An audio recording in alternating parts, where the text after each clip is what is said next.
Welcome back to Sanctuary Peacemakers. Today I want to talk about bomb threats inside houses of worship, but probably not in the way most people expect. Let's dive in. If God is for me, who's against me? Nobody is. I'm so sick of the... Welcome to Sanctuary Peacemakers. This is your frontline guide to safety and security inside houses of worship with your host, Unity. Not today. No, not today. No, not today. No, not today. Now, let's enter the crucible of our discussion. Not today. When people hear the words bomb threat, their minds immediately go to Hollywood.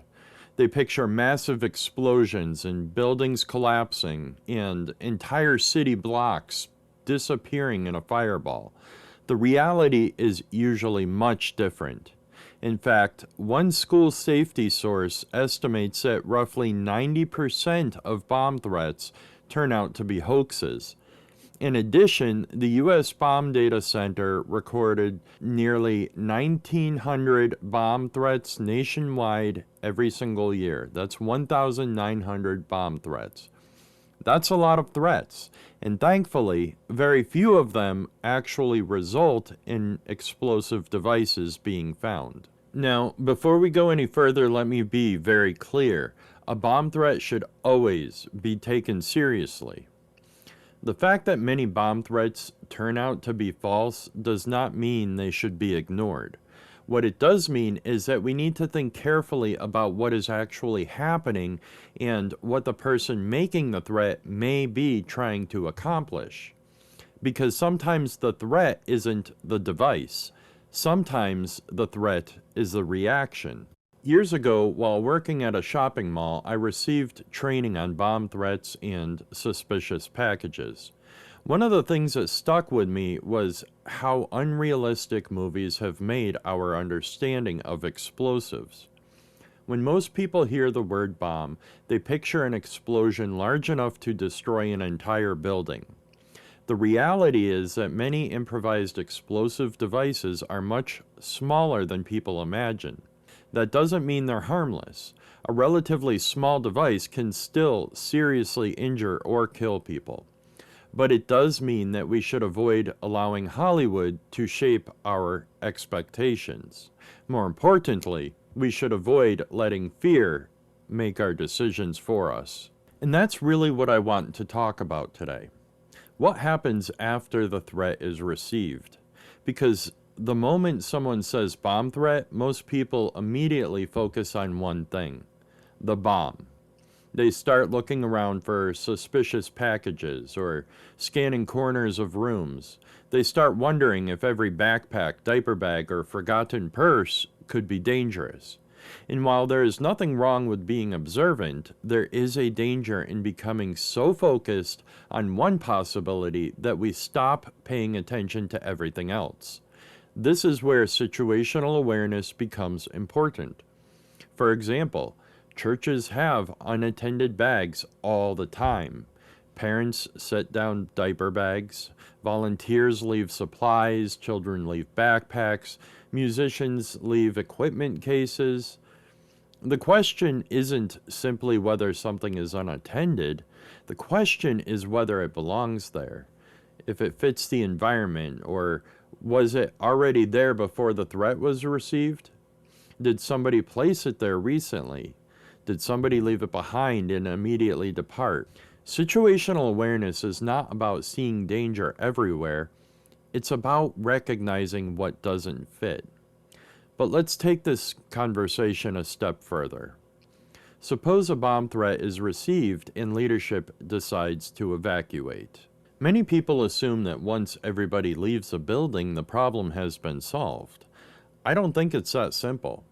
One of the things safety ministries should remember is that an evacuation is not the end of an incident. It's simply the next phase. If someone calls in a threat and successfully gets hundreds of people moving, gathering, and reacting, they have already influenced behavior. Now again, I am not suggesting we ignore bomb threats. I'm not suggesting we remain in a building if leadership or law enforcement believes evacuation is necessary. What I am saying is that situational awareness should continue after people walk out the doors. In fact, that's when it may become even more important.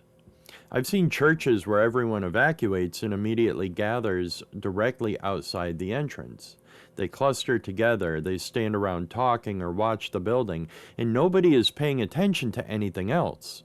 Nobody is watching the parking lot or observing the vehicles or paying attention to the people around them.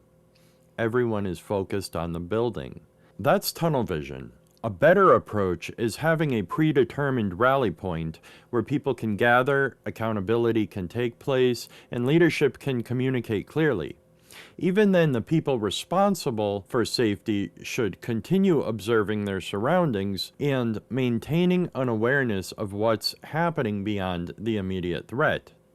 One reason I feel strongly about this is because many real attacks don't come with a warning. Look at the attack on LDS Church in Grand Blanc, Michigan. There wasn't a threatening phone call. There wasn't an email warning people what was coming. The attacker drove a vehicle into a church, opened fire, and set a fire. Investigators later discovered explosive devices were associated with the attack. The people there didn't have time to debate whether a threat was real. They didn't have the luxury of receiving advanced notice. They had to recognize danger and respond in real time. And that highlights something important. The majority of bomb threats may be false reports, but many real attacks happen without any warning at all. That's why I believe the lesson isn't really about bombs. The lesson is about avoiding tunnel vision. It's about staying calm and continuing to observe. It's about understanding that safety is rarely about focusing on one thing, but about seeing the bigger picture. Whether you're dealing with a bomb threat, a medical emergency, a suspicious person, or any other potential incident, your ability to think clearly and maintain awareness is one of the most valuable tools you have. So if your church receives a bomb threat, take it seriously. Follow your procedures, work with law enforcement, and evacuate if necessary. But don't stop thinking or observing or communicating. And don't assume that leaving the building means the incident is over. Because sometimes the greatest danger isn't the threat itself. Sometimes the greatest danger is becoming so focused on one possibility that you miss everything else happening around you.